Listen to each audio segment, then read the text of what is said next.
into the Big 1-2, brought to you by Shorty's Pizza Shack. Where we are, you may notice, this is not the studio.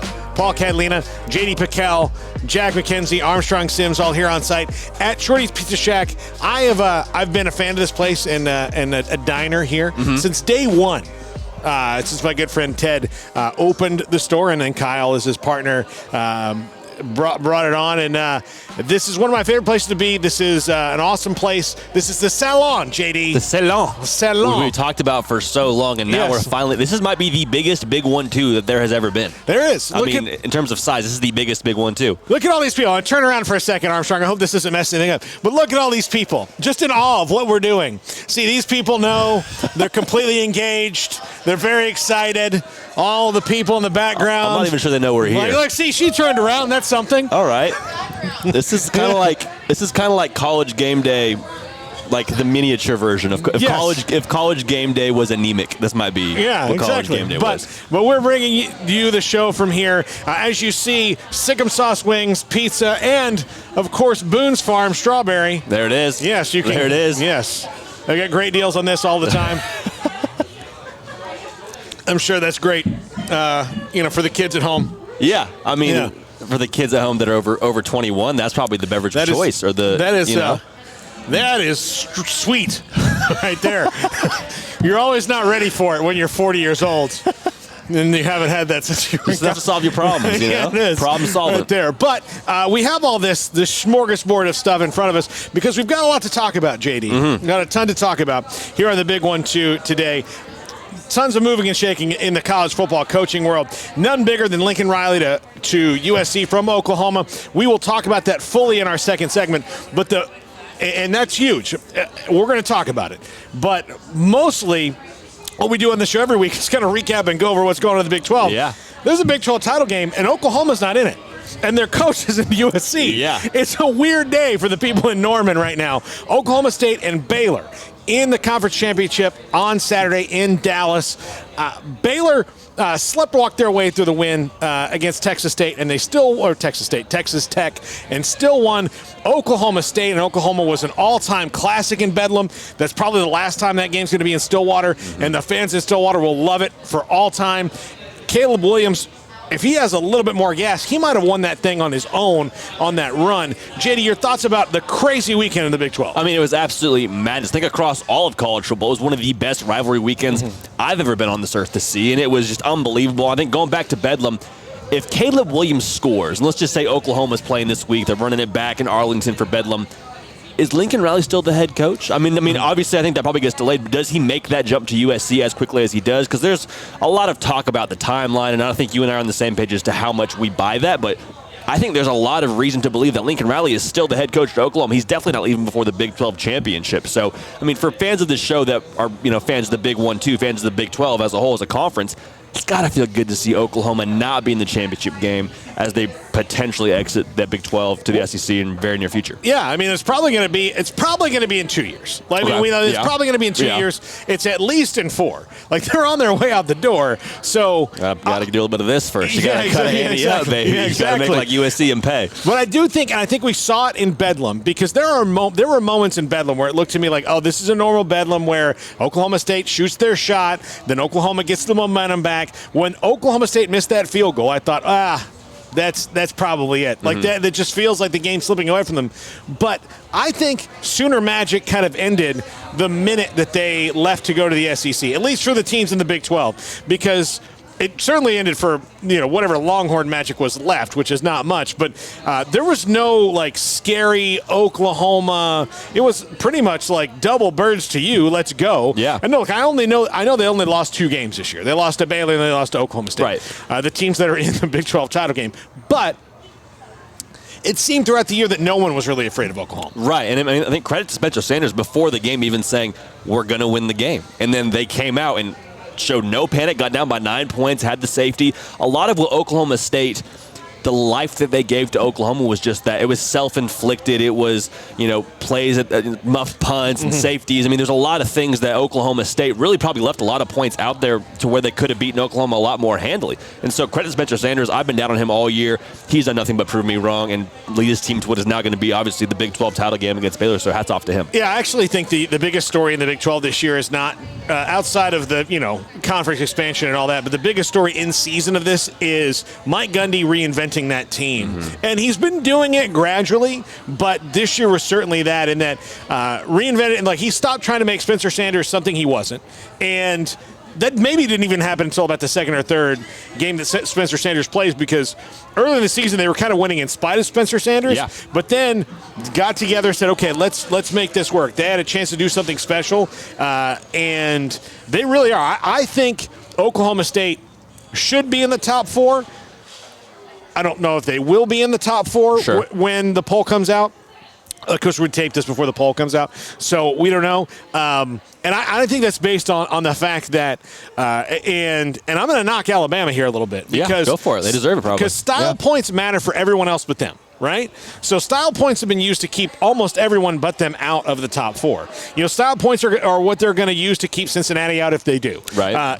So style points, if that's a true metric that you're doing, Alabama doesn't have a lot of style points. They lost to an 8-4 Texas A&M team. That's their loss. They came very close to losing to 3 different 6-6 teams. Yeah. They don't have a huge quality win on the schedule this year outside of Ole Miss. And even that one, that Ole Miss is a good team, but Arkansas is a quality win, probably. Arkansas is a probably quality win, but there are other teams like Oklahoma State might have a better case in that you beat Oklahoma and you maybe beat Baylor twice, on the back end. Now, granted, this is all going to get worked out if Georgia beats Alabama. Right. But I do think that if you're looking right now at whatever each team has done, Oklahoma State, to me, has a better resume right now than Alabama by one spot. Now, look, if you want to put Alabama at 5, I'm fine with Alabama at 5. And Notre Dame at 6. I'm fine with that.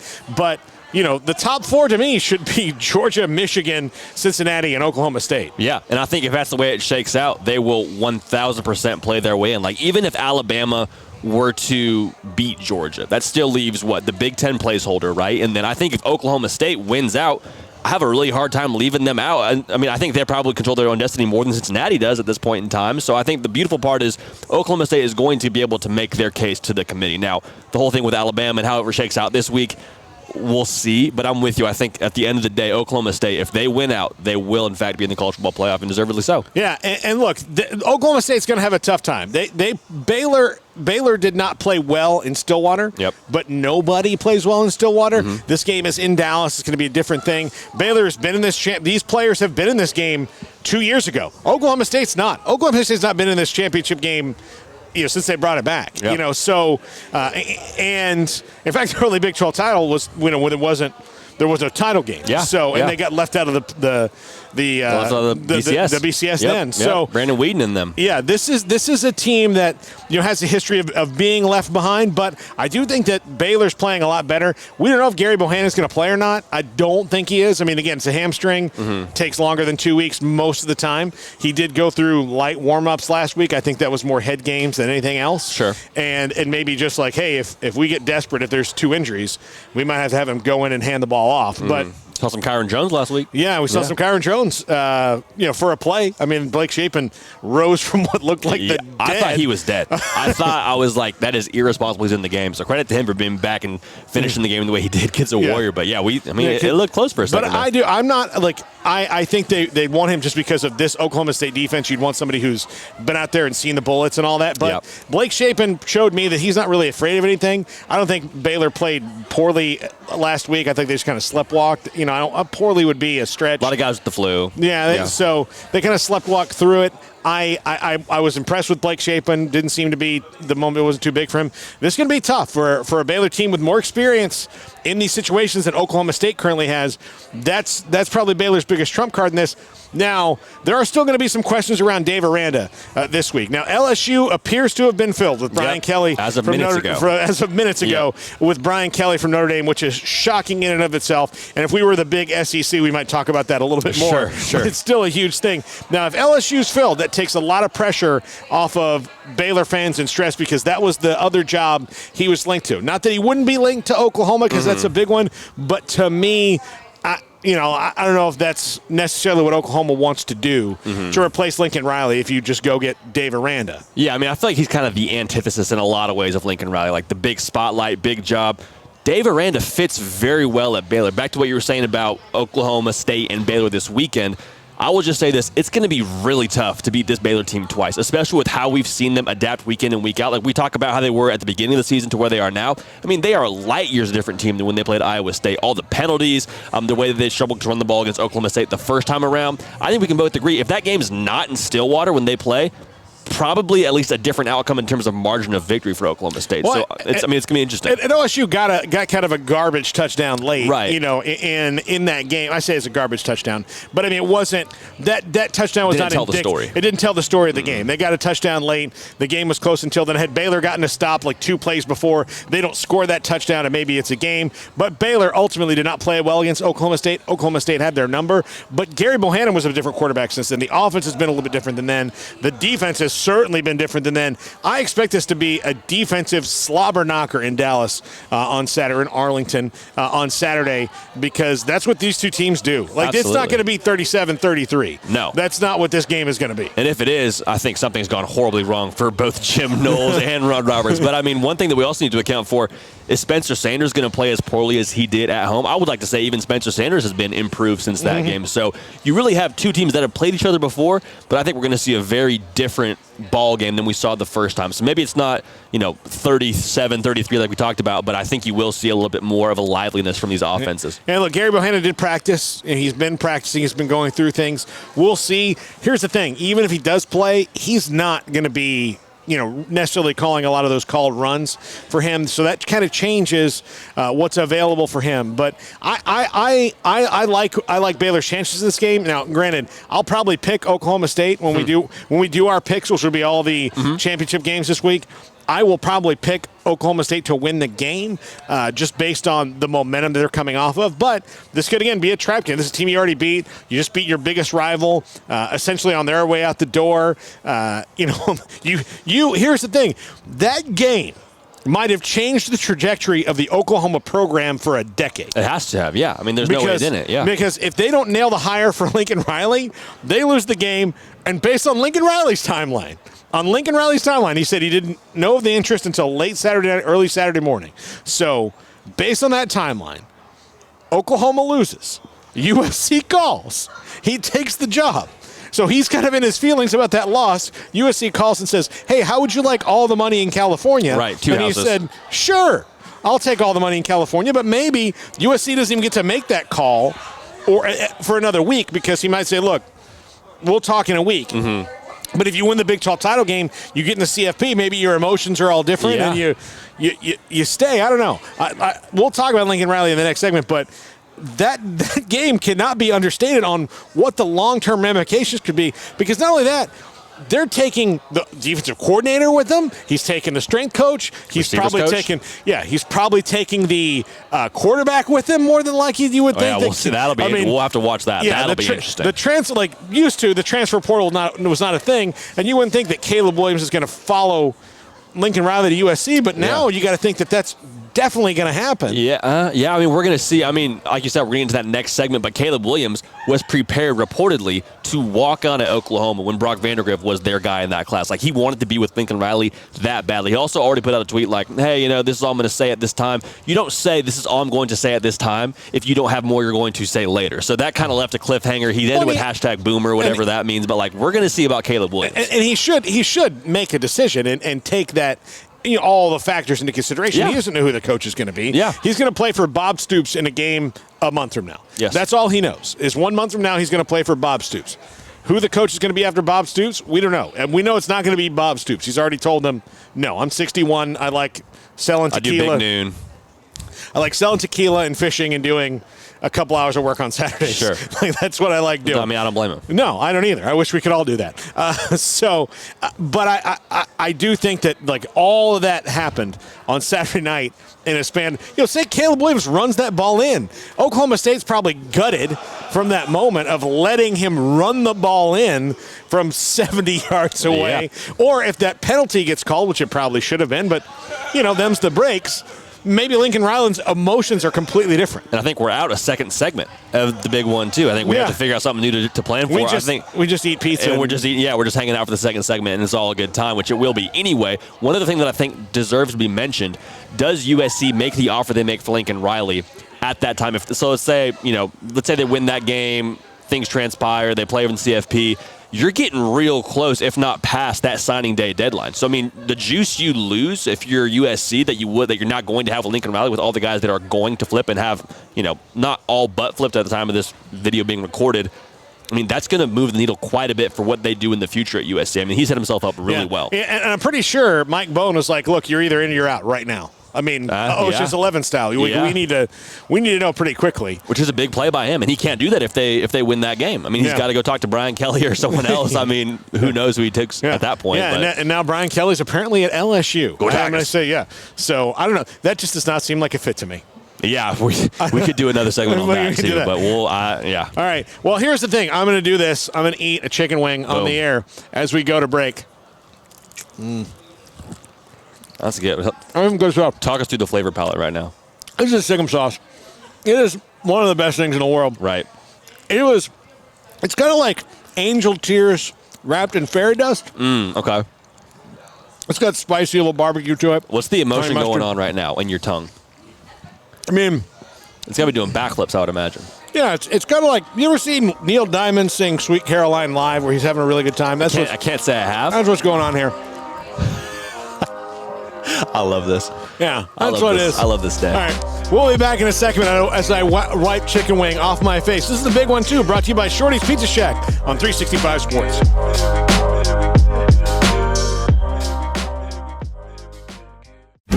Shorty's Pizza Shack at 12th at Bagby is a homegrown, family-owned and operated must-visit pizza place in Waco. Fantastic pizza by the slice or get the whole pie to share. Great happy hour specials every single day, and it's not just pizza. Great wings. You have to try the Sikkim sauce, chili cheese fries, pizza pillows, and more. Dine in for a great hangout or carry-out. Order online at shortyspizzashack.com or do yourself a favor and bring your crew to the restaurant at 12th and Bagby. Shorty's Pizza Shack. Tell them Paul sent you by.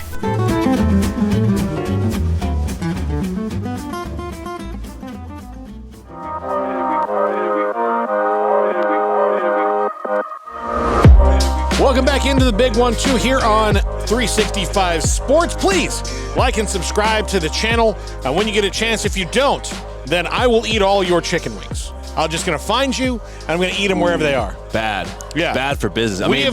Good for us, though. Yeah. I mean, I'm kind of tempted to, because I'm assuming there would be more for us as a collective. Yeah, that's so true. Then, I would share with you. Okay. I would share with you guys. Yeah. Gosh, it's kind of win-win then, maybe. Yeah, exactly. That was a legit threat. I will find you and eat the chicken wings in front of you. We're at Shorty's Pizza Shack, our fine sponsor of the big 1-2. And you see, we have been, we stopped between segments for 90 seconds, 2 minutes, guys? That's how fast this food got eaten. We're only part of the way done. So this was in 2 minutes. Went to work. Maybe 3, 4 if we're pushing it, but, really. The self-control that you need to have for that first segment that we both installed. What was our word? Instilled. Instilled. Yeah. Was unbelievable. Yeah. Because I was like getting itchy fingers, ready to just grab and just do crazy things with those chicken wings. I was gonna wrap a chicken wing in a piece of pizza. Really? Yes, bone and all. I was. Also, one of the few places on earth I know that as a restaurant you can get Boone's Farm is Bushes. It's just, let's see what happens. Is Shorty's Pizza Shack. See what happens when you have this much? Well, I haven't had any. I'm talking about installed. Yeah. This is what it is. Let me tell you this. So during the break, I got called out by this table behind me that I'd only had one sip of Boone's Farm. So here I am getting taunted by the youths and falling for it. It's a tough crowd. Yeah, it's a tough crowd. I mean, is. I could see the quality of the show teetering around halfway through that Yeah, bottle. that's But, why I'm I gonna. mean, you know, That's why I'm gonna that's- stop. Finishing the bottle is for after the show. But the energy of the show might go way up. Yeah. So I mean, it's kind of just like, you know, what you do we get- want to? I mean, you get me high down energy, here high quality. It's going and to be just what ask it me is. 10 questions about issues on planet Earth, and I'll just tell you what I really think. Yeah, we'll get rolling. We'll get rolling. Really rolling. But the biggest news in the Big 12 this week is Lincoln Riley to USC. Yep. Came about yesterday, really fast. Lincoln Riley, who was fantastic at Oklahoma, won 4 Big 12 titles, and was, constantly like, this guy's going to the NFL.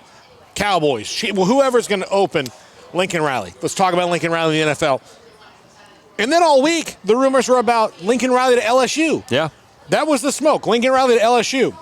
After the game, he was asked, are you going to LSU? He says, I am not going to be the head coach at LSU. Next question. That was 100% true. That's the truest thing a coach has ever said. There was no follow-up question, which, would you be the next head coach somewhere else? And according to him, he would have said no, because he didn't find out about it until he walked out of that press conference. Now, I'm going to say this. I think Lincoln Riley's a good guy. I think Lincoln Riley's as honest as you can get as a coach. But I don't believe for one second that he just found out Saturday night and then made that decision. Maybe there was an offer made officially Yeah. the next morning. I'm sure there's, again, like if we're dealing with Lincoln Riley, he's seeing things in like a black and white scenario. I'm not going to be the head coach at LSU. Might be the head coach at USC. I did not accept the position until Sunday. Maybe there was talks all Saturday. An Yeah. official offer was made Sunday.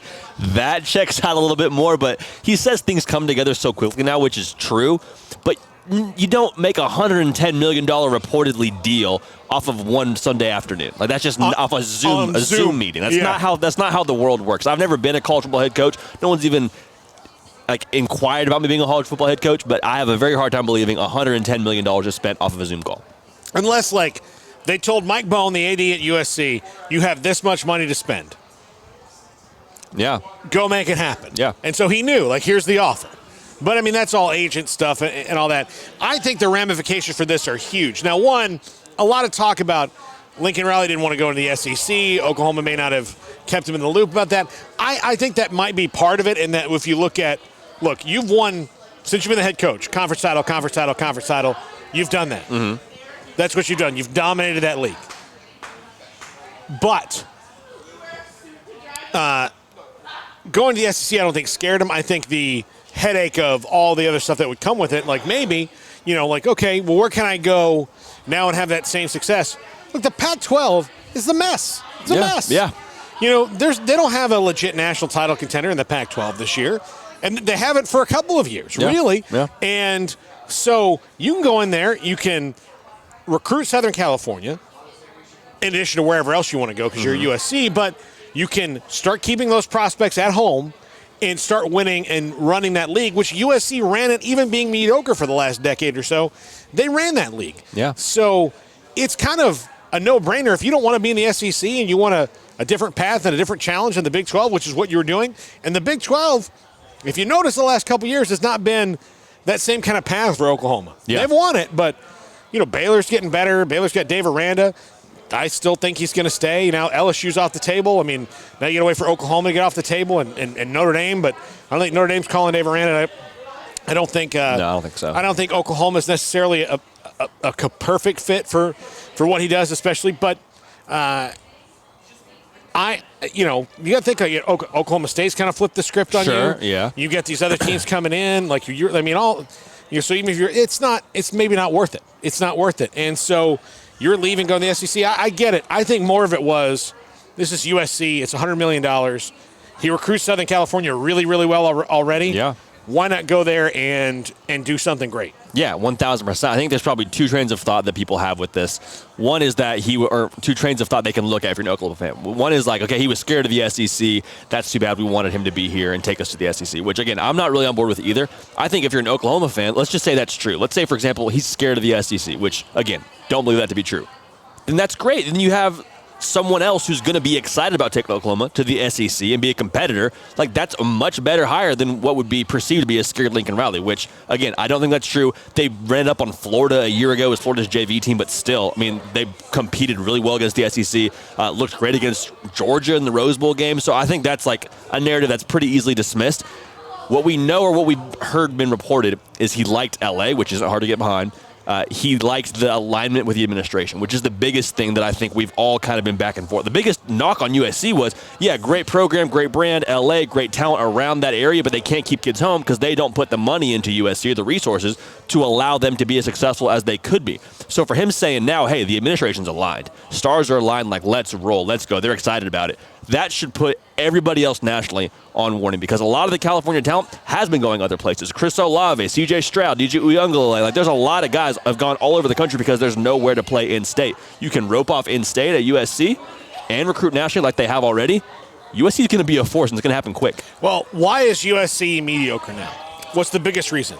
Is the kids in one of the most talent-rich places for talent are leaving. Yeah. They're leaving. So, you know, if I could pick 5 cities to recruit, it would be like Miami, Dallas, Houston, LA, and Atlanta. I mean, like that's where I'm going to go. You know, I'm going to go to those places.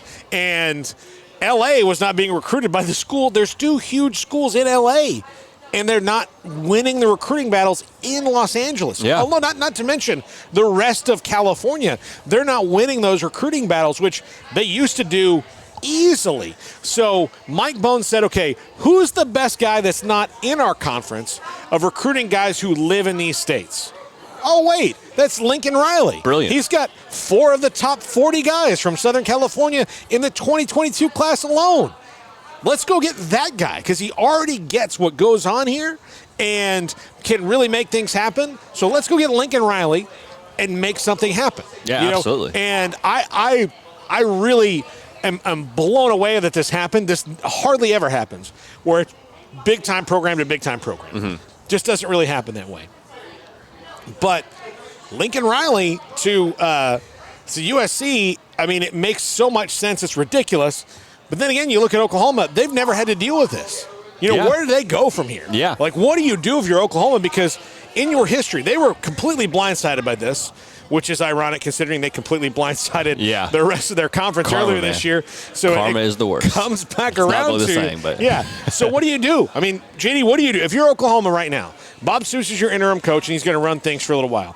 Alex Grinch is out the door, so that's not a guy you could even elevate if you wanted to keep him because he and Lincoln Riley are tied together until he gets a head coaching job to his liking. What do you do? Where do you go? Brian Kelly's off the board. You know, Notre Dame's in the water still, so that's something that's going to get really, really strange. Yeah, it's something that I think is just so unknown, especially for Oklahoma fans, because when Stoops left, Lincoln Riley gets promoted within, and now, like you said, getting blindsided and have your head coach leave, one of the best offensive minds in college football, he's gone. So where do you go? I think it doesn't matter what you do as much as you do it decisively and not in a hurry. So you got to be quick, but not in a hurry, because what's going to happen is these recruits are going to start looking around for their early signing period. Spots are filling up, not just for these kids, but for these schools. They're filling up the recruiting classes, so the best players in the country are saying, okay, I got to make a decision here, and Oklahoma is a big question mark right now. So if I'm Oklahoma, make a decisive decision on someone who is going to be able to keep these recruits in the bowl. Brent Venables is a name that gets floated around.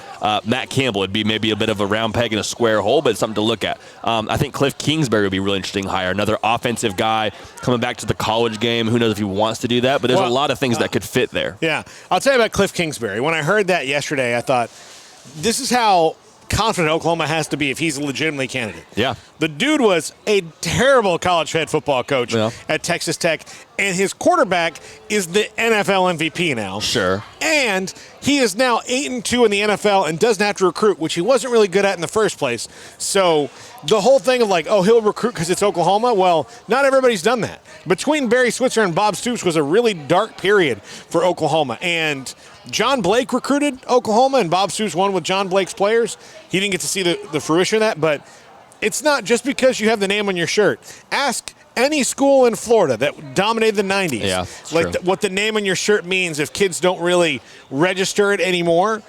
It doesn't mean much. So I think that Cliff Kingsbury, I think one of the reasons he went to the NFL was one, you got to take that job when they offer it to Right, you. right. But one of the reasons he's having so much success is he's able to do exactly what he wants. He doesn't have to do any kind of the college head coaching deal. And for a guy like Cliff, that's perfect. Yeah. Cliff is a guy like Sean McVay or all that. Like, don't recruit, just X and O. And you're the offensive guy. Vance Joseph is his defensive guy in Arizona. And he's just like, Vance, tell me what the defensive game plan is, and let's go. And that's what he has to deal with. So I don't think it's Cliff Kingsbury, but I mean, if they want to go out and get him, he wants to leave the Arizona Cardinals. Also, might tell you a little bit about the Arizona Cardinals as an organization that they've got a guy who's 8-2 and the best team in the NFC, and teams think like, well, I could get him away from the Cardinals. It's not like it's the Cowboys or the Patriots or something. No, I like Brent Venables. I think it's his time to be a head coach. Yeah. He's in the Stoops tree, which if they want to keep that there, that would make sense. Matt Campbell, I think he's an excellent coach, but can you lose Lincoln Riley and then hire Matt Campbell, who just went 7-5 with the deepest team he's ever had there? Sure, I don't know if you look just at this season. Like, Yeah. I think you'd look at the body of work and what he's been able to build over time. Like, if you can win at Iowa State, you can probably find a way to win and win big at Oklahoma. So there's a lot of things that don't fit perfectly about him, but as a coach, if I were to pick someone to build my program and to take over a situation that's in disarray like he did at Iowa State, my money is not feeling horrible with Matt Campbell. Yeah, no, and look, I think he's going to be a great coach. I think he's going to be great wherever he is. But I am curious as to what Oklahoma, like, do you even know what you're looking for at this point? Yeah, because there's not tricky. two Yeah. Lincoln Rileys. Yeah, like you can't go, okay, so we don't have Lincoln Riley. Who's just like him? No one. Yeah. That'd be like Alabama going, well, we don't have Nick Saban. Who's exactly like him? Well, no one. Yeah. I mean, and if you look around the landscape of college football, I think what the smarter ADs have done.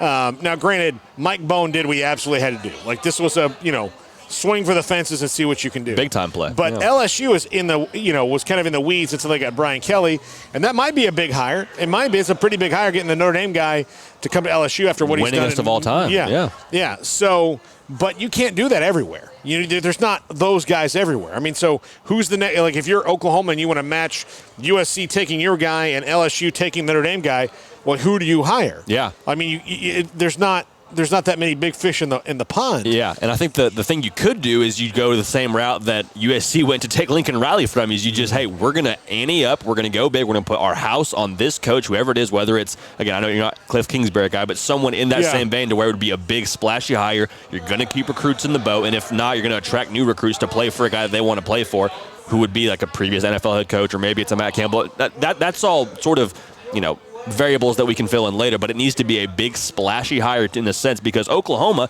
you're not dealing with like a mid-tier level program here. You're not recruiting from a Virginia Tech or a Washington, which isn't a knock on either of those programs, but you're dealing with a brand that's been to the college football playoff 4 times in its existence. This is a big bat you're wielding, so you need to make sure that you swing for the fences, and I say ante up and go big.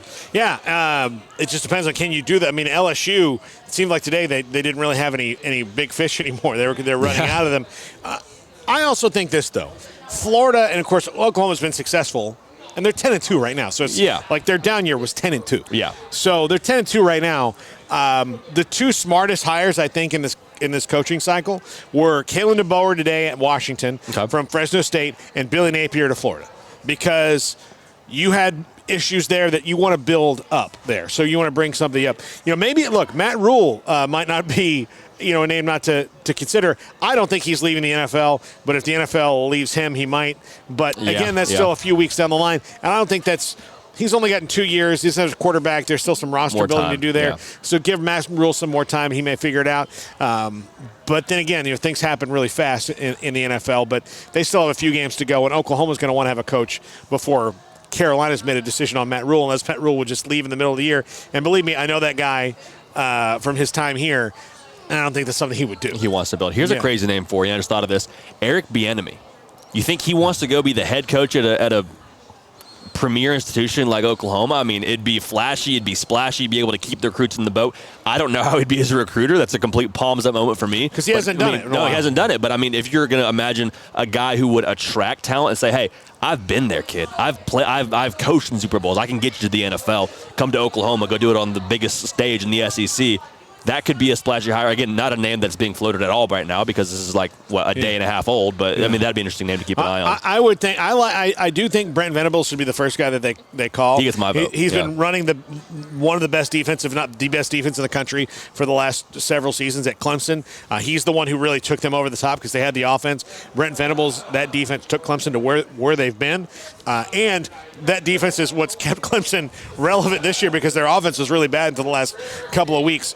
So I like that hire. They kind of ran him out before, Brent Venables, but look, if Star Wars ended after Empire Strikes Back, you wouldn't have gotten to see Luke Skywalker's hero moment, right? Yeah. So let's bring him back and see if he's ready to slay Darth Vader. Return of the Venables. Yeah, bring it. So bring him back and then, and see what happens. Because clearly he's one of the best assistants in the country. Absolutely. And he's one of those guys that's just waited. Like he's been at the big boys. So he knows not to just go, I'm going to go to so-and-so state because now I can prove I'm a head coach. Like, He could have. It's probably 8 or 9 times. Yeah. And he hasn't. So because he's done that, I think wait in the weeds, wait for the right opportunity.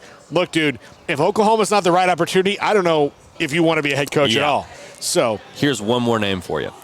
Lane Kiffin. He doesn't want to stay at Ole Miss. He's still renting in the state of Mississippi. Everybody knows he's looking around at different jobs whenever he has a good agent, so they float him every single time. Florida's been filled now. LSU's been filled now. Talk about a controversial hire. Talk about a cool factor, a young Lane Kiffin who's kind of revamped his image. Lots of points. What he's done with Ole Miss has been great. Lane Kiffin could be a name to keep an eye on. Extremely controversial, but you talk about big fish and going for a big fish. You want to take a gamble on someone, Lane Kiffin would be a very, very high-stakes gamble, so we'll see. And the thing is that Ole Miss, while it's still an SEC job, they still, even with Lane Kiffin, they don't have the juice to be like, okay, well, Lane Kiffin's gone, we'll just get, they had to get him off the scrap heap. I mean, he was reinventing himself by being at FAU, so he had to reinvent himself. So, I don't know how Oklahoma fans would feel about that. I don't know how Joe Castiglione would feel about that, but that's an interesting one to replace Lincoln Riley. It's the greatest reality TV show in the world is college football right now. Yeah. I mean, the coaching carousel, has this not been all the drama of Housewives of Orange County and more? I mean, it's been unbelievable. Yeah. But, I did not. I thought, look, and Bill O'Brien's still out in this cycle as well. He's out there. So wouldn't be surprised to see him try to jump in somewhere because he wants to be a head coach again. All right, well, that's going to do it for this segment because we've got some other stuff. We got business to take care of here. This girl here is going to call me out for not drinking my Boone's Farm. So I can't, lose. Yeah, I mean, it's going to get done. It's going to get done. I hope. I'm in Boone's Pickens. I'm old. Pickens Farm. Compared to this audience back here, JD, I'm old. I mean, it's relative. Here's the thing. No one in this room, no one here remembers the Reagan administration. I do. Yeah, that's fair. That's fair. But I mean, I'm right there with you though. I mean, I'm probably the next closest with you. So I mean, I don't remember the Reagan administration. I remember Ronald Reagan's funeral. We're watching that on TV. Does that count for anything, or is that okay? I remember him saying things when he was president. I remember Michael Dukakis and George Bush running for president against each other in 1988. I was 8 years old, but still, I mean that's a long time ago. So you're saying the Boone's Farm's got to go for a ride? Yeah, no, it's good. It's gonna be tough. When we come back, Chalk Talk with JD Pickell. Plus, we're going to give you some little slice of life stuff from around here at Shorty's because it is, like we said, a salon of high education. It's conversations that are deep, culture, ambiance, art, music, decor, sikkim sauce. Yeah, all those things. That's what they talk about here. Like these kids that are leaving right now, we've run them off here at Shorty's Pizza Shack. And again, check out shortyspizzashack.com and please like and subscribe. We're back with Chalk Talk next. This is the big one too. This is Boone's Farm. Let's go. The big one too on 365 Sports. Life is back on, sports bettors, and BetUS has your NBA, NHL, Major League Baseball, UFC, PGA, and yes, NFL betting lines up for their 27th year and live betting on all of it. Log into BetUS.com or call 800-792-3887. That's 800-79-BETUS. BetUS for 125% bonuses with promo code SICK'EM125. Customer service pros are ready to get your phone, social, and online sports betting kickoff started now. now. Play with the proven mainstay in the industry, BetUS. You bet, you win, you get paid. BetUS.com. Use promo code SICK'EM125. Born in Waco, Brotherwell Brewing exists to serve the Central Texas community with locally crafted beer of the highest quality. They want to bring Central Texas closer to the brewing experience so everyone can enjoy well-made beer as much as they do. For 2.5 years, they've been bringing high-quality beer to Central Texas at their location on Bridge Street in East Waco. Brotherwell Brewing believes in community and bringing people together to enjoy products made in their community. So for your game day, whether it's a tailgate or at home, stop by Brotherwell Brewing for high-quality craft beer made right here in Central Texas, 400 East Bridge Street, and check them out online at brotherwell.com.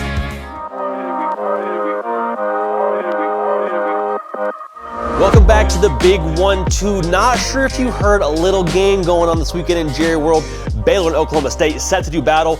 We're going to break it all down X and O style. So first up, the running backs, right? Like Jaylen Warren, Abram Smith, Treston Ebner, they're all crucial to the outcome of this game. Last time they played, Abram Smith had a day. Took him a while to get going, got the majority of his yardage on this carry, but if he can get going, everything Baylor wants to do will be qualified off of that. So right here, we got a little power pitch, all right? So we're gonna come around here with the guard, I guess it's tackle, pulling out around these two tight ends, blocking down.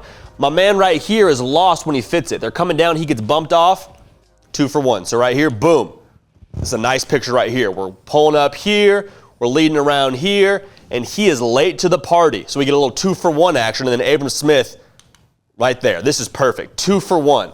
If we can get this every single time you're scoring if you're Baylor, that's good news. It's a great look. You want to make sure if you're Oklahoma State, you're able to fit accordingly, because if you don't fit one time on one run read, Abram Smith's going to do exactly this. Speed kills, off to the races. It's going to be so crucial for both teams fitting run reads. So similar story here for Jaylen Warren. A little bit of the same flavor that Baylor likes to use, a little outside zone stretch. And Texas doesn't actually fit this horribly. They're actually in position to make a tackle, but unfortunately just fall off and miss in space. So right here, outside zone. What does outside zone mean? It means you are reading the outside man on a line of scrimmage. So if he gives you the look to go out here, that means blocking him up under here. If he blocks out here, you're cutting right up underneath him. So he gives a good look right here, except my man right here gets off his block and is sitting right in Jaylen Warren's lap. So watch what happens. He's on his block. He just manhandles his man. He's sitting right in the gap. Because he tells him, okay, running out here, want to cut up and under.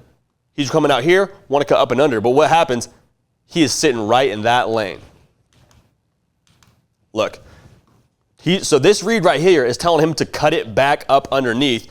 But Texas wins on their interior block right there. That's why you see him unblocked right in this space. So what happens here is Jaylen Warren just becomes special. Gets downhill, and right there you go. 1, 2, 3, 4 guys all have a chance to tackle Jaylen Warren. That's going to be crucial, not just fitting the run play correctly, because Texas fits this play fine, but they don't finish the tackle and allow Jaylen Warren to swing forward for a huge first down, which Baylor has to make sure they account for if they want to win this game. Jaylen Warren finishing the run. Golly, they were feeding him the rock quite a bit to begin the year. I love the way he runs the football. A little less as of late. He's going to have to tote the rock quite a bit for them to be able to be successful and wear down this Baylor defense. One thing that Baylor wants to do off of that is the play action game. All of Gary Bohannon's touchdown passes against TCU came off of play action. So right here against BYU, we got a nice little setup, and they bite hard on the play fake. And right here, he's not even selling it so much to that run. It's just showing the action on the line of scrimmage. So look, this is as good as any play action you'll see, all moving that way. Because these linemen, if they're looking in the backfield, they're wrong. Your key is wrong. If you're looking at him, he's going to tell you all sorts of things with his motion, but this is supposed to be what never lies, or so they think. So everyone bites up, opens up a nice passing lane for Gary Bohannon. Let's look at that again. Nice little move there to finish. Again, good pass pro. Everybody bites up. Nice window to fit the football in there. And that's going to be a big part of this game as well. Can you run to set up the pass? Because that's what both teams want to do. Neither team's quarterback is a gunslinger. Both serviceable, whether it's Blake Shapen or Gary Bohannon for Baylor, doesn't really change the game plan a ton. But they want to be able to loosen up those passing windows because everyone's keying on the run. So for Spencer Sanders, Been down on him all year, but he's played really well as of late. Can he keep from making the crucial mistake? Because against Baylor last time, he didn't play too well. If we see a lot of Spencer Sanders like this, we're going to have problems. Right here throws interception, but why? Because Baylor gets pressure on him. If Baylor can make him uncomfortable, make him see ghosts, cause him to turn the ball over, I think they're better offensively now to be able to capitalize, especially for it not being in Stillwater. So watch what happens right here. Man gets free, off his block, easy. You got to give him more time than that. Look, just losing. We're just whiffing right here. Oklahoma State, you got 4 guys. 1, 2, 3, 4. 4 guys to block. Well, last time I checked, you got 1, 2, 3, 4, 5 offensive linemen. He's even staying in, so you got 6 to block 4. Got to make sure you're blocking that because Spencer Sanders, like I said, if you have him gun shy the whole game, you're going to see throws like this. Gets free, throws off his back foot. That's crucial. Look at his stance right here. He's putting no power into this throw. Look at his feet. Look at the way that he's drifting after this play. He's drifting away from the football. He's just arming it out there, and you can't do that at the college level. In high school, you can get away with it because you have so much arm talent. Can't do that against defenses like Baylor. Leaves the ball up there hanging like a balloon. Thank you very much. We'll take that. Raleigh Tejada. Now, the thing that Spencer Sanders does well, and again, this is all predicated off of the run game, is getting some play action windows open. So right here off play action, we're biting up. They got a nice little action right here. Again, watch the offensive line. They're not going to lie. They're going to tell you it's play action right here because they're all in pass pro. He's coming down hard. Eyes are going to keep them stunned for a second. He's up. Big play before the half. And this is a dime. Steps into it. Take a look at this picture right here. Between 2 safeties, there is only one spot to put this football. He leaves it out here. It's probably picked. Leaves it out here too short. Gets picked. Does a great job stepping through the football. Does a great job kind of throwing a punch is what the metaphor you like to use if you're a quarterback coach, and delivers a strike to his man downfield. They're going to need the vertical passing game of Spencer Sanders to be a factor in this game. They're going to need to have them be two-dimensional in this game because Baylor's going to bring it. I think they're going to adapt really well to what they saw last time they played them, and they're going to force Spencer Sanders to beat you a couple times with his legs. Now, on the flip side, the Oklahoma State defense has been the story of the entire season. Like, they have gotten after offenses time and time and again. Jim Knowles, a former Cornell head coach, a little tidbit for you, is going to be up for the Burroughs Award. Should probably win the Burroughs Award if you ask me. Jeff Grimes also up for it. So 2 Burroughs Award candidates in this game. But what they've done really well is kind of the spy blitz, called a green dog blitz, meaning if he's in pass pro, I have him man, so if he comes out here for a route, I got to match him. But if he stays in, let's say he comes out here just in a pass pro set, I have freedom to come and blitz because I don't have to worry about covering him anymore, which is the luxury as a linebacker. And so we saw them do this time and time again this year, but against Baylor was really effective and able to get after the quarterback. He's stepping, is a read step right here. Right here, he sees him come up to block, and he knows he's good to go. Right here. And if you're Abram Smith, you got to keep your eyes on your linebacker because that's your guy. We call this +1 in the field. So this is getting a little more heavy verbiage, but essentially, +1 to the play side or -1 to the play side, draw a line in the middle of the field right here. That's the 0. So if you're -1 or +1, we'll call it +1 to the play side here, meaning he is the one guy to this side of the pass concept, meaning this is your plus side right here. We're getting to the weeds here verbiage-wise, but that's what we do here on Chalk Talk. So he's your +1. You're reading him. Can't get off him too quick. That happens. Also, you lose the tackle. Running for your life, you're Gary Bohannon.